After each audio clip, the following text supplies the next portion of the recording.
지난 22일 본방에서 그루밍 범죄라는 거 여러분 그 9층 시사국에서 보셨을 거예요. 사실 이름도 사실 뭐 생소하신 분들 많이 계실 텐데 어떤 일이 있고 앞으로 어떻게 이걸 대처해 나가야 되는지 여러 가지 한번 짚어보도록 하겠습니다. 탁틴네일의 이현숙 대표님 모셨습니다. 안녕하세요. 네, 안녕하세요. 안녕하십니까. 네. 그 탁틴네일 뭔가 이름을 딱 들으면은 희망적인 내일을 보자 이런 느낌인 것 같은데 어떤 단체입니까? 아, 맞습니다. 맞아요?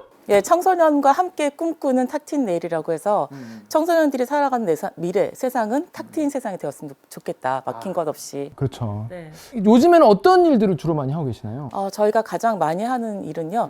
성폭력 피해 청소년들도 지원하고 있고 그다음에 건강한 성문화를 위한 그 문화 운동이라든지 아이들을 안전하게 보호하기 위한 법 제도 개선 운동이라든지 또 성적으로 문제를 일으킨 청소년들에 대한 교육이나 학교 성교육 지원이라든지 이런 활동들을 다양하게 하고 있습니다.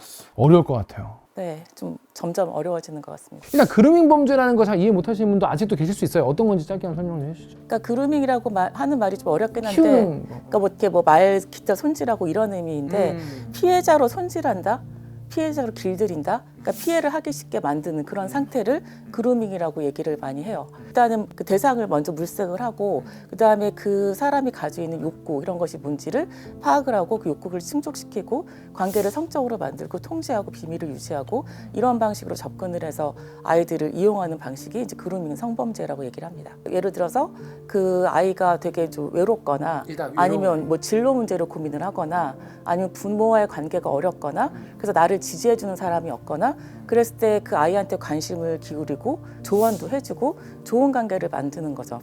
그렇게 선생님을 좋아한다고 생각을 하고 그래서 이제 그랬을 때 이제 공통적으로 나타나는 게 학교 밖에서 아이들을 만나요. 사적으로. 네, 사적으로 놀이공원을 가든지 아니면 뭐 놀러 가든지 아니면 뭐 맛있는 걸 사준다든지 이렇게 사적으로 관계를 형성하고 아이들은 데이트하는 것 같은 느낌? 아, 일단 네. 밖에서 사적으로 만나. 그랬을 경우에 데이트하고 뭐 차에서 이제 성추행을 한다라든지 이런 식으로 이제 아이한테 그 좋아하는 마음을 표현한다라든지 그러면서 아이들이 그 헷갈리게 만드는 거죠. 선생님이 나를 좋아해서 이런 행동을 한다고 생각을 하기 때문에 연인 관계에서 있을 수 있는 일 이런 식으로 이제 받아들이기도 하고.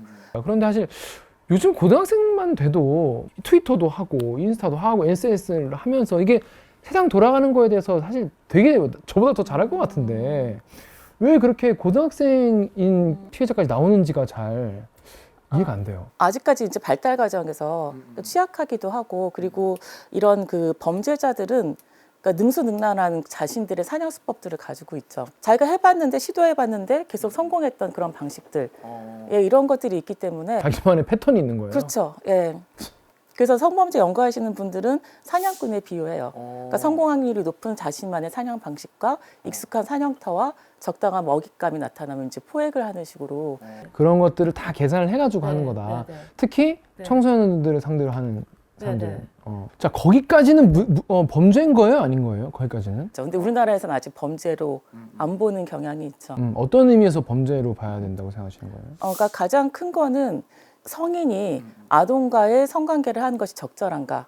아동인 경우에 그럼 아동이라면 또 나이가 또 몇 18세 살? 미만. 18세 미만은 청소년도 아동이라고. 예, 유엔 아동 권리협약에서는 아동으로 보고 있어요. 18세. 지금 그거는 일단 불법 아닙니까? 지금 우리나라에서 미성년자 성. 우리나라는 약간 조금 복잡한데요. 19세 이상의 성인이 16세 미만과의 청소년과 동의한 성관계를 했을 경우에는 처벌을 받지만 16세 이상일 경우에는 동의한 관계라고 하면 처벌하기 어려워요. 하지만 우리가 이런 말이 적절할지 모르겠지만 일단 상식적으로 말이 좀 안 되는 거 아니겠습니까? 예, 상식적으로 말이 안 되죠. 말이 안 되는데 우리나라는 성폭력이 폭행과 협박이 있어야 되잖아요. 그러니까 폭행과 협박이 수반되지 않을 경우에는 성폭력을 안 보고 있고 연인 관계에서 하는 것 같이 뭐 이렇게 뭐 접촉 같은 거 한다. 네. 그 이후에 뭔가 더 문제가 되는 케이스도 있습니까?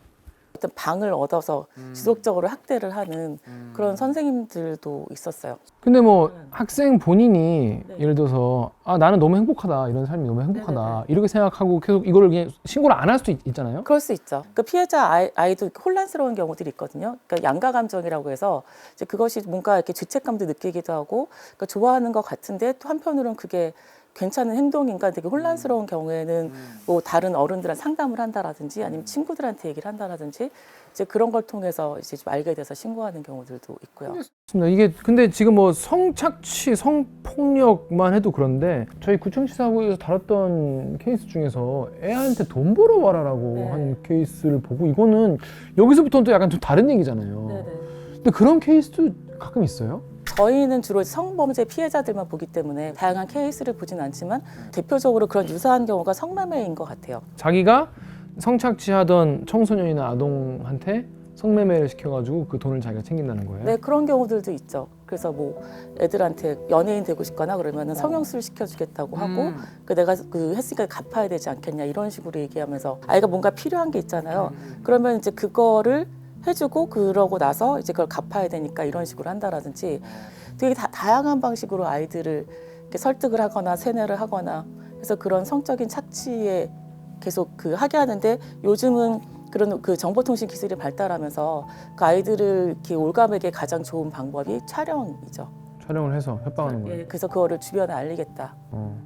아니 이게 제가 좀 바보 같은 질문인데 성매매를 해라 거기부터는 또 다른 레벨인 거잖아요 사실은. 네네. 학생 입장에서도 네. 그건 내가 못하겠다라고 하는 학생도 있겠죠? 근데 이제 보통은 경제적인 그 이유도 있고 오갈 데가 없을 수도 있고 아니면은 주변에 사람이 아무도 없을 수도 있고 아니면 어릴 때부터 그렇게 성적인 학대를 많이 당해서 그에 대한 경계심이 없을 수도 있고 지난번에 N번방 때도 그랬고 그 20대 초반의 성인 여성들 같은 경우에는 그 경제적으로 취약하거나 그래서 고액 알바가 필요한 그런 식으로 이제 접근하기도 하고 한번 뭐 이렇게 그 촬영이 된다라든지 그랬을 경우에는 이제 노예처럼 그 가해자가 시키는 대로 할 수밖에 없는 이런 일들이 생기는 거죠. 그냥 범죄인 거예요. 이해할 필요도 없어. 이걸 굳이 이해하는 게 더 고통스럽고 고역인데 근데 이 상담이 들어오거나 뭐 신고가 들어오거나 할 때 좀 어려운 것 같은 부분 이런 걸 것 같아요. 예를 들어서 우리는 사랑이다. 학생도 부인할 수도 있고 네. 그런 거 구분 어떻게 해요? 우선은 그 현행 법상으로는 16세의 기준이 있기 때문에 근데 16세 너무 어린 것 같다. 네 사실은 저희 입장에서는 좀 더 상향했으면 좋겠다는 생각은 들어요. 여러분 중3이면 너무 어린 거 아닙니까? 다른 나라의 뭐 아예 다른 문화권 사회 보면은 야 뭐가 어려 네가 너무 보수적이야 이렇게 생각할 수도 있을 것 같아요. 네. 이런 생각. 근데 제 생각에 중3은 너무 어린 것 같은데 아무튼 중3은 성인 남성이 서로 동의하에 성관계를 하면 문제 안 된다는 게 현행 법인 거예요? 그러니까 16세 미만일 경우에는 그 성인과 성관계했을 때 그 성인이 처벌이 되죠. 근데 16세 넘어가면 고등학생 정도 되면은 그러면 성인과 그 서로 사랑했고 합의한 관계라고 하면 폭행이나 협박이 없었다고 하면 그러면은 되게 하기가 어려워요. 단지 법리적으로 봤을 때 이게 폭행이나 협박이나 피해자의 저항이 있었는지 혹은 뭐 그 위계의 위력이 있었는지 이제 그런 것에 대해서 그 협소하게 해석하지 마시고 이런 연령의 차이 자체가 위력이라는 것을 이렇게 이해를 한다면은 사실은 이 관계도 처벌할 수 있는 가능성이 굉장히 높아진다고 생각을 해요. 그렇다면 모든 뭐 예를 들어 연상연하 커플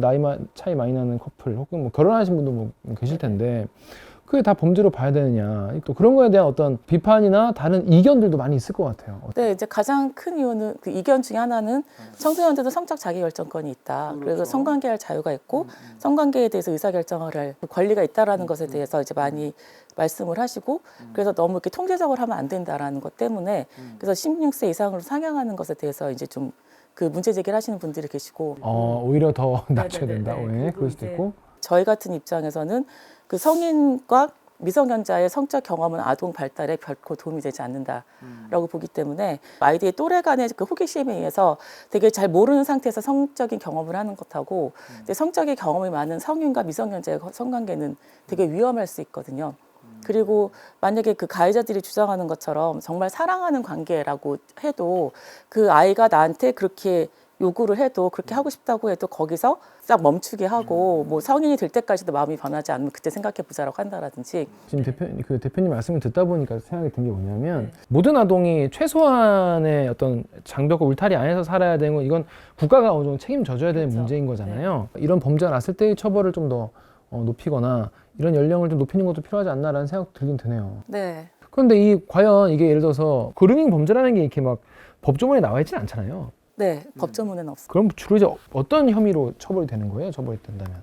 그 온라인 그루밍에 대한 그 법적인 조항은 있긴 한데 거기도 그루밍이라고 이제 표현되어 있지는 않고 뭐 성적 대화 뭐 이런 식으로 표현이 돼 있어요.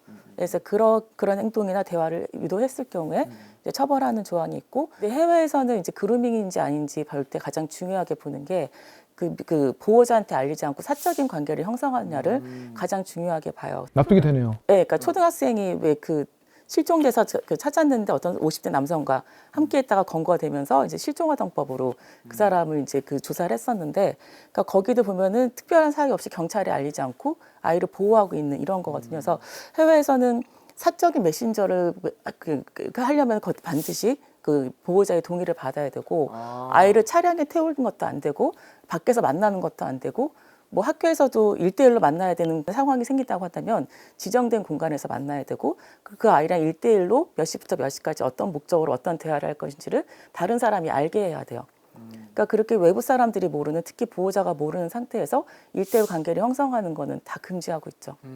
그건 말이 된다. 네네. 네.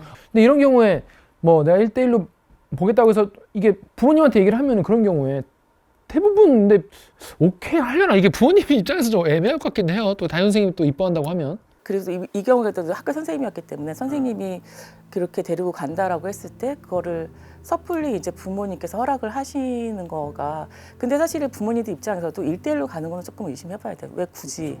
근데 우리나라는 이제 감경 기준들이 있어서 그것 때문에 좀 감형되는 경우들이 좀 있어요. 초범이라 감경. 네, 뭐 반성을 많이 반성을 많이 했고. 해서 감경. 네. 뭐 피해자들이 탄원을 해서 네. 합의해서 뭐 네, 감경 네. 뭐 이렇게. 네. 그럼 보통 얼마나 나오나요? 그거는 좀 다르긴 한데, 의제강간 같은 경우에는 집행유예 나오는 경우도 있고 실형을 사는 경우들도 있는데, 아주 세게 받는 경우는 많이 본 것 같지는 않아요. 7년, 뭐 15년까지 저희 케이스는 없었던 것 같고. 좀 이 법리적인 어떤 처벌 같은 경우는 어떻게 좀 바뀌어야 된다고 생각하시는 게 있어요? 몇 가지가 좀 있어요. 예를 들어서 어떤 가해자들은 이게 감형을 받기 위해서 이런 상담소 같은데 기부 같은 걸 많이 해요. 그래서 내가 이렇게 그 반성하는 의미로 기부에 따른 영수증 같은 거를 재판부에 제출하고, 반성문 쓰고 재판부에 제출하고 막 이런데 정작 피해자한테는 그 사과한 적도 없고, 그런 것들을 재판부에서 알고 허용을 해주지 않아야 될 것 같아요. 근데 답답하실 수도 있겠는 게 미디어에서 네. 뭐 최근에 뭐 이렇게 미성년자와 성인 간의 연애나 이런 거에 대해서 약간 미화하는 그런 콘텐츠도 네네네. 있죠. 네, 있었죠. 어떻게 좀 보세요? 그거는 전형적으로 잘못된 행동이고, 그리고 사실 이제 우리나라 같은 경우에는 민법상에서 혼인 가능한 연령이 18세 되어 있거든요. 그리고 과거에 그 여성일 경우에는 보호자의 동의가 있으면 16세 또 결혼이 가능했었어요. 예전에는 네, 근데 그거에 대해서 유엔 아동권리위원회에서 아동권리 협약 위반이라고 해서 우리나라한테 시정 공고를 했었고, 그래서 18세로 상향이 됐거든요. 그 얘기는 그러니까 18세 미만의 아동들은 결혼을 하거나 하는 것이 아동에게 도움이 되지 않는다라는 것이고, 근데 그거를 사랑으로 표작으로 그리고 나중에 어른 됐을 때까지 그 관계가 지속됐고 아이를 낳아서 가정을 꾸리고 있다는 것 때문에 과거에 잘못됐던 것들이 미화된다라든지 아니면 다른 뭐 괜찮은 행동으로 포장되는 거, 이런 거는 조심스러운 것 같아요. 근데 당사자들 입장에서는 좀 우리들의 사랑과 삶을 부정하냐, 네가 뭔데, 이렇게 생각할 수 있을 것 같아요. 뭐 그렇게 할 수도 있지만, 근데 그런 거를 대중매체에서 어떻게 다루느냐는 굉장히 다르죠. 또 가해자들에게는 자신들을 옹호하는 논리로 사용될 수도 있고, 아이들한테도 있을 수 있는 일로 이렇게 좀 쉽게 어떤 의사결정을 하게 되는데 약간 촉매 역할을 한다라든지, 예, 그럴 위험성이 존재하죠. 어떻게 하면 좀 이런 거를 좀 미연에 예방이랄까? 이런 걸 할 수 있을까요? 가장 그 가능성 높은 예방 방법은 좋은 관계를 많이 경험하는 거인 것 같아요. 존중받는 경험들. 그러니까 어떤 성적인 관계나 어떤 스킨십을 할 때도 상호가 존중하는 관계이냐 아니냐는 굉장히 다를 수 있는데, 그랬을 때 이제 그가 자기가 존중받는 느낌, 우리 어떤 것이 이로운 것인지 새로운 것인지를 느꼈던 거, 아니면 내가 이게 좀 그 긍정적인 경험을 많이 하는 사람들은 약간 조금만 좀 이상해도 이게 뭐지라고 이렇게 느끼잖아요. 그렇게 그 관계 자체가 많이 없을 경우에는 그게 어떤 의미인지를 잘 해석하지도 못할 수도 있고, 아니면 되게 좋은 의미로 받아들일 수도 있고, 그래서 그 좋은 관계를 많이 경험해보는 게 굉장히 중요한 것 같아요. 아, 뭔 얘기인지 알겠다. 그러니까 이게 진짜 애정인지 네네. 가짜 애정인지. 네, 그렇죠. 사실 이런 문제는 각 가정에서 이렇게 하셔야 됩니다라는 건 다 똑같은 것 같아요. 네. 그러니까 관심을 많이 갖고 대화를 평소에 많이 하고, 이제 이런 얘기가 조금이라도 끼임새가 있으면은 좀 캐묻고, 근데 그러다가 또 뭐 싸우기도 하겠죠. 네. 싸우기도 하겠지만 네. 그래도 뭔가 이거 이상한 끼임새 있으면 바로바로 이제 하는 게 필요하다. 근데 사실 현실적으로 어려운 부모님도 많이 계실 거고. 네, 그렇죠. 온라인에서 또 어떤 일들을 하고 있는지, 어느 플랫폼에서 있는지 이런 것들을 아실 필요가 있고, 그래서 아이가 선호하는 앱이 있는데 그러면은 그 앱의 특성 이런 것들도 보면서 거기서 올 수 있는 위험성들이 어떤 게 있는지를 보고, 위험한 앱 뭐 있나요? 익명성이 최대한 보장된 앱 이런 데들은 조금 위험할 수 있죠. 참 부모님들은 어려운 것 같아요, 기본적으로. 네. 그리고 또 아이들이 잘 거절 못하는 아이들도 있잖아요. 근데 그런 것도 어릴 때부터 자신이 원하는 것들 의사 표현을 쉽게 하고, 그리고 내가 싫다고 얘기했을 때 수용된 경험이 있는 게 굉장히 중요하거든요. 싫은 거는 그 사람 내가 싫어서가 아니라 그냥 내 의견에 대해서 그 사람이 의견을 표현한 것에 불과하고, 그건 얼마든지 할 수 있고, 그래서 적당하게 뭐 적절하게 합의점이 생기면 같이 뭘 하는 거고, 아니면 아닌 거고, 그러니까 서로 존중해주고 이런 거를 일상에서 많이 경험하는 게 굉장히 중요하죠. 그러니까 뭔가 이상하다는 낌새가 생기면 노라고 말할 수 있는 아이로 네네. 만드는 게 좀 필요하다 네. 말씀이었습니다. 부모님이 좀 조심을 하시고 평소에 아이들과 얘기를 많이 나누셔야 될 것 같습니다. 자, 그 탁틴 네일은 어떻게 그러면 이용을 하면 좋을까요? 청소년들이 연락을 하는 곳인가요? 아니면 부모님들이 연락을 해도 되는 곳인가요? 부모님께서도 하시고 선생님께서도 하시고 청소년들 직접 연락합니다. 네, 저희 상담 전화로 전화하시면 되고요. 예, 그러면은 저희가 9시부터 6시까지 상담 전화 받기 때문에 요 밑으로 번호가 나가고 있습니다. 자, 오늘 여기 KBS에서 이렇게 출연하셔가지고 탁틴 네일 얘기도 하시고 또 우리 청소년 성범죄 그루밍에 대해서 얘기해보시면 소감이 어떠신지 한 말씀 부탁드립니다.